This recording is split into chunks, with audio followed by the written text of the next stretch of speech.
Hello, hello, hello, hello. Let's do this. Let's do.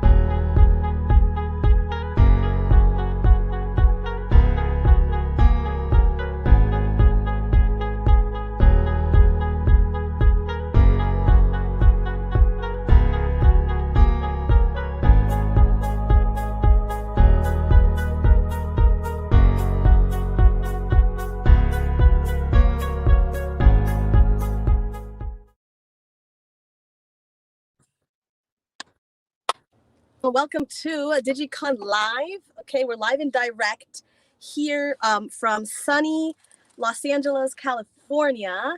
It's my pleasure to have you here with me today. So today is just an open house. It's actually a day to reflect on the things that are going on in the world, to reflect on the digital economy. Where have we gone? Where are we? Okay.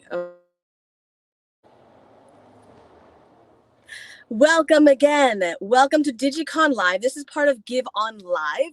GiveOnLive is a platform to curate immersive experiences and to empower live creators. So if you go on GiveOnLive, you're going to see a bunch for this DigeconLIVE channel, the tech channel. You're going to actually see influencers like Erica, Bank of Erica from the Blockchain Center, like Anthony Pompliano, Andreas, Tone Vase. So many people, so many influencers that you can check out their channels, have their information, and be able to connect with them, have all the information, and know their schedule of when they go live. So the point of GiveOnLive is to be that definitive guide to give you access to the information, to know when influencers are live, when they're live, and how to support them. So if you may understand, right now, creators have a very difficult situation on their hands. You know, it's very noisy now online. And the creators that actually never were online before, like actors and singers, their livelihood is at risk. So they're having to come online. So it's very important for us all to support. And this is actually a community created mission to empower artists around the world. So please like and subscribe wherever that button may be. Okay, GiveOnLive, and you'll have the updates. You'll be able to be notified when these lives are happening. So today, you know, this particular segment, and I'm Miss Viva, live and direct from California today. Actually, we're in the Go Live van, and we've come to Los Angeles. We just finished off a 24-hour festival. So we had creators, singers, we had thought leadership, and we had dancers and even comedians. It was phenomenal. It was in July, and I've been here the entire month meeting new creators, getting to know the needs of the community. And that is the point. That is the point here, is where, wow, it's hot. It is hot. That is the point, that we are communing with with creators, with artists, with singers, to know what's happening. And this segment, the Tech DigeconLIVE, is to help all those types of creators to get into the digital economy. So what does that mean?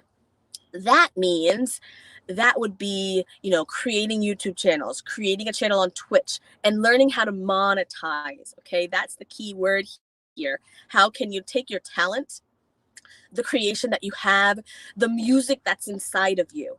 How do you take that and then make money? Yeah, because people really are in need of that these days. Definitely in need. And we, as a community, as a mission, as a community oriented mission, want to help bring people into the digital economy, give them the tools, and really exemplify what it is to be collaborative. And what we want to do on days like this is celebrate the feats in this industry and invite any community friends and partners to come talk about their products. And so here we are. Here we are. And I've got to admit, it's very hot. It's very hot. So, you can support this channel as well by subscribing and liking. Thank you so much. Okay, so the first thing I want to do is I want to just give a little clip of a previous episode so you can get an idea of what we do on DigeCon. It's not a judgment call. It's an invitation to come out and do something concrete, right? Not just use fancy words and buzz terms to get more PR. If you are a human being or a company that is getting value from the urban culture, getting value and having profits, cold hard cash, hopefully a little Bitcoin cash from this community, in my opinion, it's your speak out. Like you said, join or don't join, but don't be silent. Yeah, I think, I think, you see people when Black Lives Matter is mentioned, they say, no, all lives matter. And I think, and obviously, yeah, all lives matter. I mean, I guess that's, but yes. But at the same time, I always wonder if is it almost kind of counterproductive or even kind of racist to push the fact that all lives matter when the focus right now is obviously on the problems of one specific community.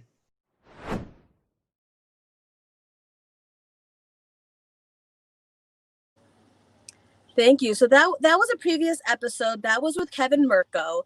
So what we do often in DigeconLIVE is a segment called Breaking Talks. And that is when we will take a current event and bringing it open to the platform to talk about it freely, all opinions, all sides of the spectrum. And the Black Lives Matter movement was something that we discussed a few weeks ago. And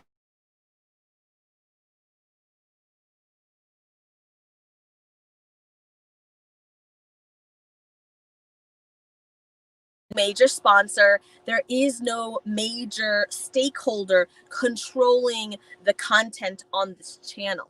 So in this channel, the purpose is to be able to have free conversation, free dialogue, because we believe that dialogue allows for deeper understanding on both sides and all sides of the argument, and allows for solutions that are multifaceted instead of simply pushing your agenda and pushing one side of the narrative. So that is something that we are committed to, having open dialogue, committed to truly having a safe space. Now, no one is truly unbiased. Even journalists have their opinions. Media broadcasters have their opinions. Myself, as an editor, I have an opinion. I certainly have an opinion. However, it is my role carrying this mission to be open and tolerant to others, to their opinions, to their background, and be able to foster a platform for dialogue that allows for curiosity and being able to collaborate towards an end, collaborate towards understanding and a peace. So we had that conversation about Black Lives Matter. And we actually, yesterday, we had a great conversation, kind of related, but related to African hair and froze and what it's like to be someone with a different kind of hair and in the professional working space in general. So that episode is also coming out. And we always address issues in technology in DigeconLIVE. So when the Twitter hack hit, we were immediately online. We were live and direct, and we heard from Kevin Mirko. We heard from Erica from Blockchain Center Miami. We heard from Hartej and Jorge Santiago. So these experts that know about cybersecurity, we heard from them, and we discussed what all this Twitter hack was about, right? And when there's certain critiques about Bitcoin, about blockchain. There's different things happening. Again, we come live and direct with Breaking Talks. So it's been a real interesting journey. It's been a fantastic journey. We've been going live every single Tuesday since April. And actually our first demo live stream was actually in March. So we're just so grateful to all the amazing speakers. We've had over 75 speakers coming through in these talks. I definitely want to share about some of those speakers, share about some of those companies that really are community friends. We share similar values, and they're giving products to the community to enhance the digital experience and also to empower. So one of those community companies, community friends, is definitely Brave Browser. So if you've ever heard of Brave Browser, we really recommend you look into it. Brave Browser is a browser that allows you to opt in to watching ads, opt in to sharing your data. And it also even has a creator program. So if you are a website, you can join with Brave and collect tips and collect donations for your platform. So it's a very similar model to DigeconLIVE, where we are launching the donation and tips situation in a few weeks, and also the affiliate program. And so we really recommend that you look into Brave, look into owning your own data, cybersecurity, and the episode about the Twitter hack, part 1 and 2, will be coming out very shortly. So definitely recommend that, and want to also encourage you to look into other forms of investments. So we are definitely bullish on Bitcoin, Ethereum, cryptocurrencies, and also blockchain technology. But you basically saving and having wealth, not only in silver and gold, but also in cryptocurrencies. So this is not financial advice, but this is an encouragement to look into those forms of investment and storing of wealth. And one of one of our community friends is actually called Celsius, and you can see it in the comments below. You can actually see a link to Celsius. Celsius allows you to hold your cryptocurrency and earn interest on it. So you can be your own bank, and it's a wonderful opportunity to start in the market. Another great start to cryptocurrency, if you're interested, is getting a wallet on your mobile phone. Now we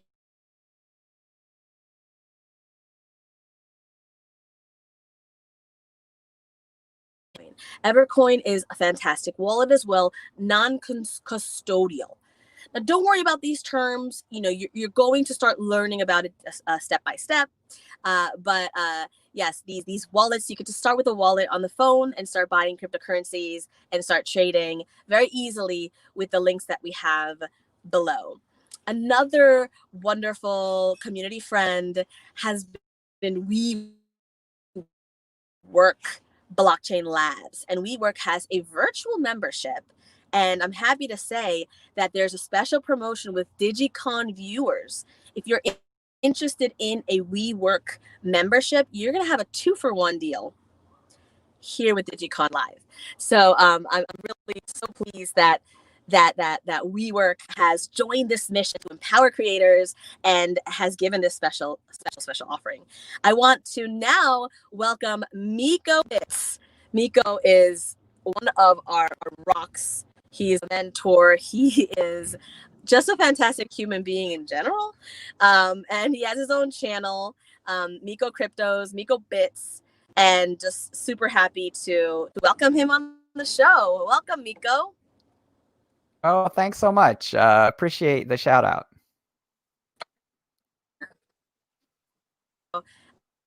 Where are you streaming from today? From Silicon Valley. I'm in Northern California. Nice. I'm actually in Los Angeles, so we're in the same state. Yeah, same time zone. Cool, Miko. Yeah, so this is You're a little you're a little choppy. I'm a little choppy. Okay, let me see. Let me see. Okay.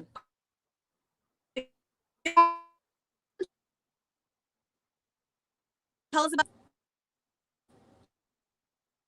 It's about the same. Well, Miko, can you tell us what's going on?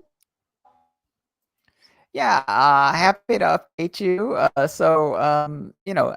of the things that's really kind of like changing the scene where I sit is decentralized finance. So, very, very interested to kind of, give the update there. So, what's happening is that, we're really moving into the Ethereum blockchain and the programmability of the Ethereum blockchain. So, I know this may sound a little bit like mumbo jumbo if you're not kind of deeply ensconced in this. But, the thing that I think differentiates Ethereum from Bitcoin is that Ethereum has quite a lot of programmability, and obviously, Bitcoin has script. And so there are ways to program using Bitcoin and some pretty sophisticated applications. But, I think with respect to the whole development of these decentralized finance smart contracts, Ethereum is really the platform of choice for building such applications. So, if you're interested in any of this type of stuff, feel free to tune into my show. It's miko.com/bits. That's miko.com/bits. I'm also on Twitter at MikoBits. That's my Twitter handle. So, very happy to, introduce people to this exciting new topic. So, folks who are kind of new to this space, definitely you should be cautious and, sort of move in with amounts that you can afford to lose. There are kind of complexities in handling this new asset class, especially this early in its evolution. But, I think we're at a really juncture in the macroeconomy. And I think that our alternative financial assets, alternative open source and decentralized solutions. So, I think that's what I've been getting the most excited about. Awesome. Great. I just changed scenery. Oh, and door setting. Nice. Yeah, I'm outdoors now. Nice. Yeah, no, Miko, we really love your show, and super happy to lead people to there. So you mentioned one show, but you also have the Safer Cryptos website. That's correct. So also a website called Safer. It's you can get it .org. It's now actually saferbits.org. And I want to really encourage people who are interested in Bitcoin and blockchain to take a look at this website. It really looks a bit intimidating at first, which is, it really documents a large number of security problems that people can have when they're newly entering the space. But what it promotes is it promotes a bunch of really good personal cybersecurity and also privacy solutions. I have a couple of, I have an entire section that's related to Black Lives Matter and, things like how to protest safely, how to preserve your anonymity, how to preserve your privacy, how to handle cybersecurity. Those are really, I think, important topics today, especially when we're dealing with, a lot of the complexities of, the modern protest movement and, a lot of what's happening, in the, macro as well. So, saferbits.org, that's a great place to go visit, if you want to brush up on, how to improve your own personal cybersecurity. Amazing. Yeah, that's really interesting. And I think, Americans in general take it for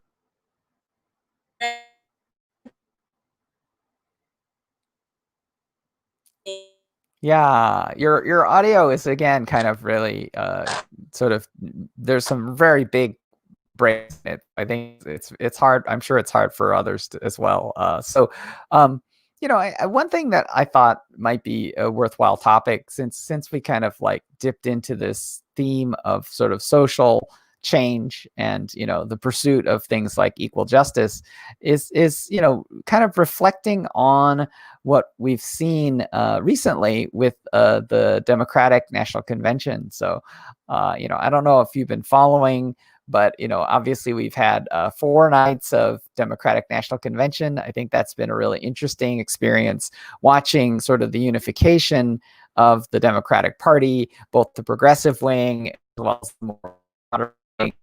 I think one of the really interesting things becomes how the team sort of chooses to kind of array itself. I think obviously there were some visible progressive wing, particularly around things like the positioning of AOC, and maybe the amount of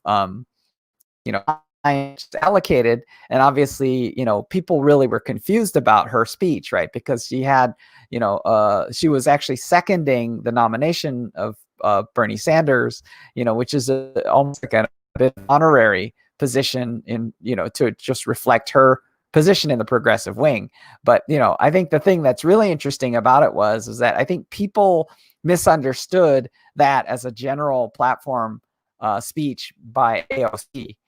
So I think that was really interesting because the time that she had was really just to second the nomination of Bernie Sanders, and obviously that was a bit of an honorary thing since Bernie made a commitment to go all the way to the convention, but had pretty much ceded his votes to Biden by that time. So anyhow, I thought it was really interesting, and I thought it's an interesting kind of thing to think about as the general election season kind of opens with a bit of a bang. Next week, I think it'll be exciting because we're going to see the Republican National Convention. And I think that's going to be probably another really interesting thing to try to parse and understand as well. You might try audio and video. That might actually help you. I think you're in a low bandwidth area. Yeah. Absolutely. Yeah, it's really interesting. And I think, oh, okay.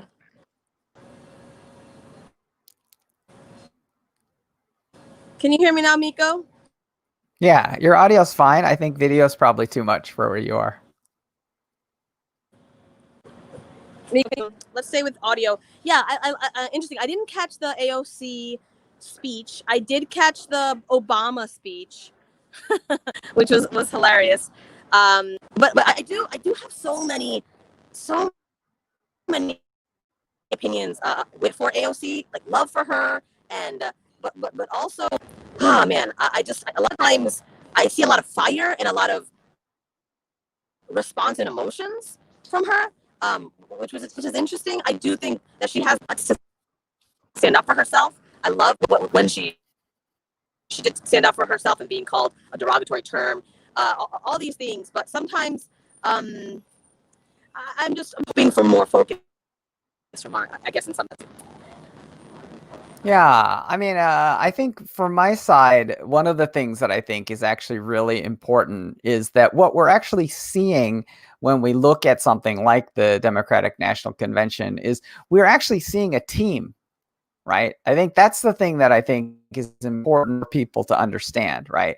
And the thing that's really interesting is that, I think in the past, what we've really seen are a collection of individuals, right? So for example, a lot of people expected AOC to sort of her traditional stump speech, and to be really kind of focused on the fight for progressive issues, right? But the thing that I think is important to understand is that what we actually are seeing is a team, and the team is really kind of developing, and the unification is sort of reflective of people sort of playing in their positions, right? So people are actually responding, to the needs of the group. And I think the thing that people understand across the wing, across the moderate wing, even moderate Republicans understand that, this is a fairly important election, and that none of the agendas of anyone will be met if the party loses in November, right? So I think that the thing that's really interesting to understand from that perspective is really just looking at, how important it is that the team actually plays, and each part of the team is its role. Because one of the significant attack lines coming out of the Republican side is really that, Biden is a puppet of, he's kind of under the control of the party, and of course, the party needs to demonstrate that, it can unify in a way that does not kind of cause like tilt or asymmetric dominance of any branch, and I think one of the things that happened in, I think the Republican Party, really this idea that, the kind of Tea Party branch, kind of started to have a disproportionate representation, and I think that that's what people are trying to, they're really trying to illustrate that that's something that's happening, on this. I think obviously politics is not really my core concern. I'm just really, a citizen who is actively interested in, our democratic officials and our democratic process, but I think all of this is kind of interesting in light of, like, the thirst for economic justice and equality, as well as equal justice. And so, I think that these things are all they're relevant to all citizens of the world. And I think that we can't pretend that we just stay in our lane and ignore some of these really important social and economic issues. Yes.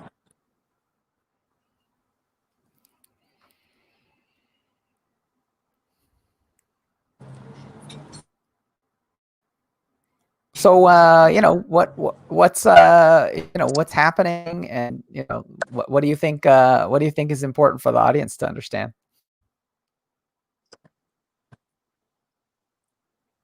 Yes, I definitely agree with what you're saying, and yeah, I try to stay away from the sense that,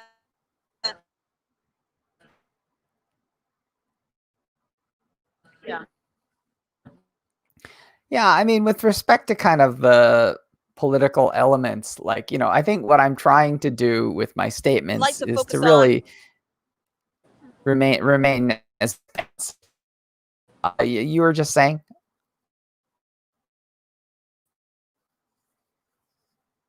Is this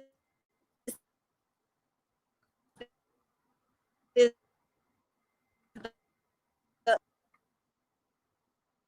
well, Yeah, I think it's really, for whatever reason, I think your connection is just really pretty unusable. So I think it's hard. It's hard for me to kind of understand, and it's hard for me not to kind of.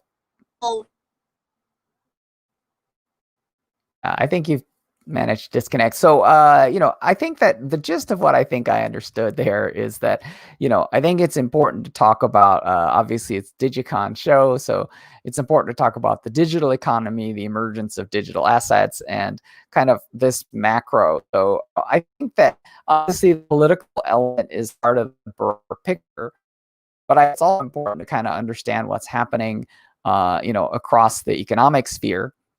And I think it's interesting to think about how these sort of recent macroeconomic trends kind of are inclined towards digitization and digital assets. So, I think one of the obvious vectors is the war on cash. I think that's a big issue. I think people actually are seeing cash as a code transmission vector.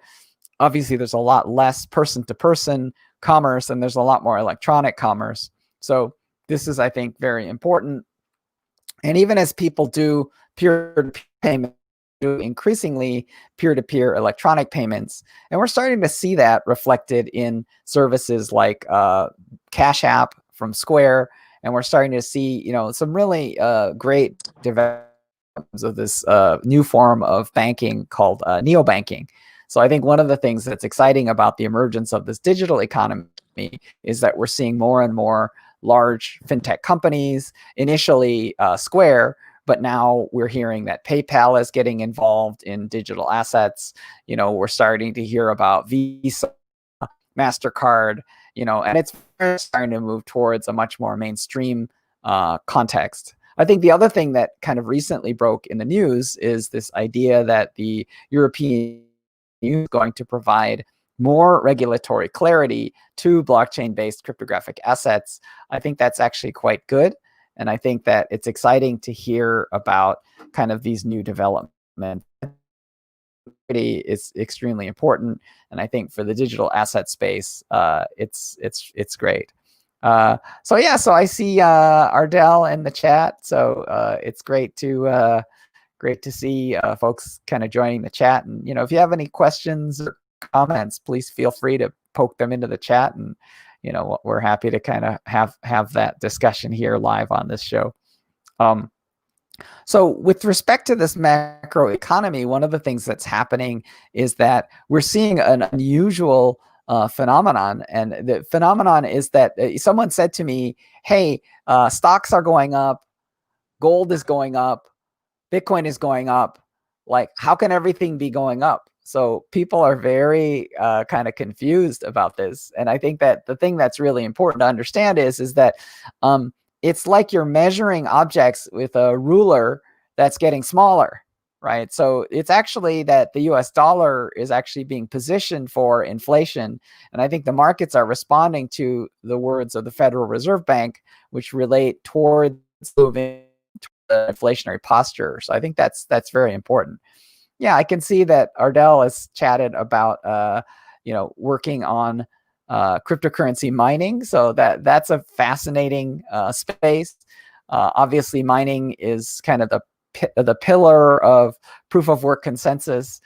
So mining digital assets. It's actually kind of a funny phrase, right? I think that people liken mining of digital assets to the mining of gold.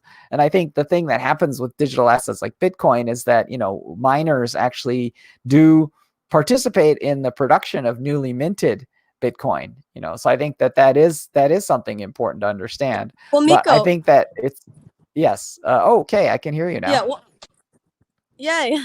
Well, Miko, one thing I'm curious. So mining back a few years ago was very profitable, but is it even profitable these days?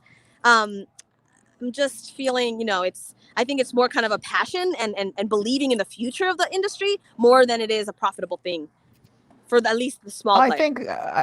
I think about the profitability of mining.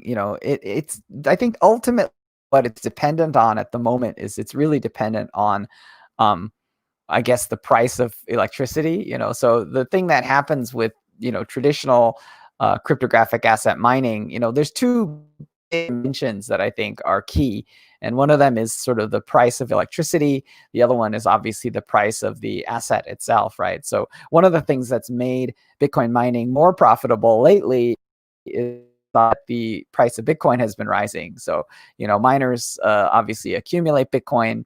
And then, of course, the price of Bitcoin, when it goes up, it obviously creates a much more profitable enterprise for them. I think at scale, obviously, the biggest issue becomes, the price of electricity. So, if you're really talking about sort of the boundary of like 3-cent kilowatt type electricity, then you're really talking about something that enables profitability. But there's not that many places where that kind of level of electricity cost becomes practical or feasible.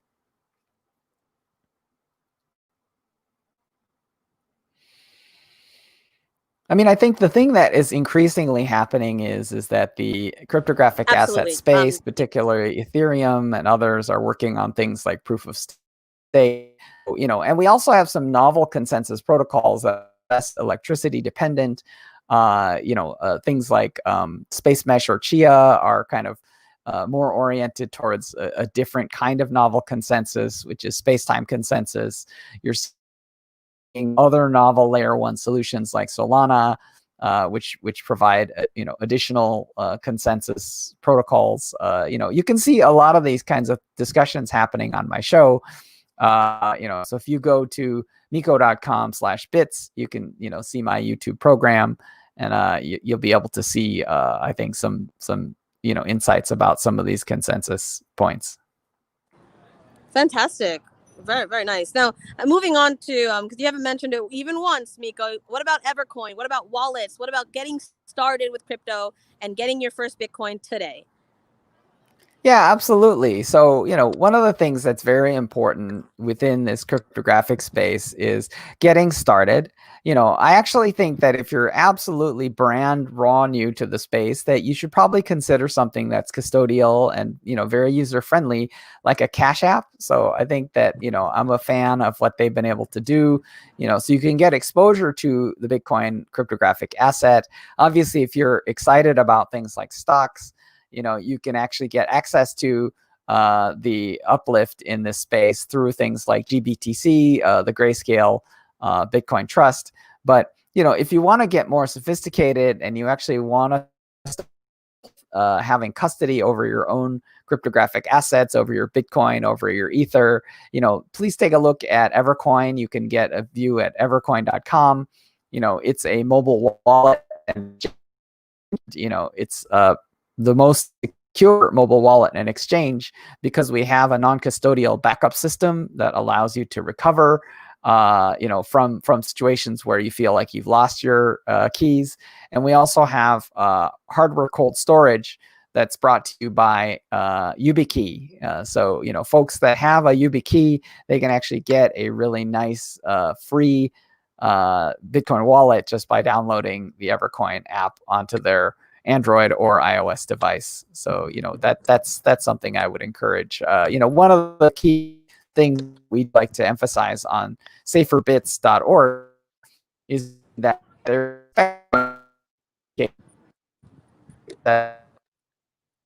if you do want to engage in self-custody, there are safer ways to do so. Miko, can you just clarify for the audience that's not familiar with the word custody? What do you mean when you're saying custody, non-custody, non-custodial? What does that even mean? Yeah, this is a super important distinction with cryptographic assets. So the thing that's really interesting is that in cryptographic assets, you're really talking about who owns the asset, right? So in physical, let's talk about physical assets. Like, let's take $100 bill, right? So $100 bill is a physical asset. It's a piece of paper, right? So the thing that's important to understand about those assets are, who the asset, right? So the person who owns the asset is the person who has the bill, right? So, if I'm walking down the street and I find $100 bill, then I become the owner of that asset. If some bad guy runs up to me and pulls that out of my hand and runs away, then they become the owner of the asset, right? So in physical space, the owner of the asset is the person who has physical control over the asset, right? Whether it's legitimate or whether it's obtained, through grabbing it and, illegal means, like, the owner is the owner, right? It's that simple. So in digital assets, the owner is actually the person who controls something called private key. This is actually why this is a fairly young and fairly complicated space, because I think the thing that's really important about, this whole space is that, it means you're the owner of the asset. But obviously that comes with dangers. I would say the two biggest dangers about this is that if you lose the key, like, let's say you write it on a piece of paper, and let's say you lose the piece of paper, or maybe the piece of paper gets some water damage and you can't read it anymore. Under all of those circumstances, like, not only can you not retrieve the asset, but no one else will be able to retrieve the asset either, right? So it's really lost. And it's estimated that by Chainalysis that as many as 4 million Bitcoins have been lost in this manner, which is an absolutely astronomical sum, since it's known that there are probably about 18 million Bitcoins in existence. And I think by the time we reach the sort of asymptotic level, it'll be 21 Bitcoins, that will ever exist for all time, right? So with that many Bitcoins lost, people need to be careful that they have a secure backup system. So I think that's a very important process. I think the second thing that can happen is that digital information really wants to be copied, right? And so the danger is that if someone gets a hold of this cryptographic key, which is just a set of letters and numbers, if someone gets the key from you, then they can claim those assets just the same as if someone has physical control over $100 bill. They can claim control over that asset. So that really feels like an important thing. Absolutely. Yes. Wow, Miko. Well, these were definitely excited. Thank you for coming on today. Yeah, really appreciate it. Always enjoy seeing you, and enjoy our chats. So I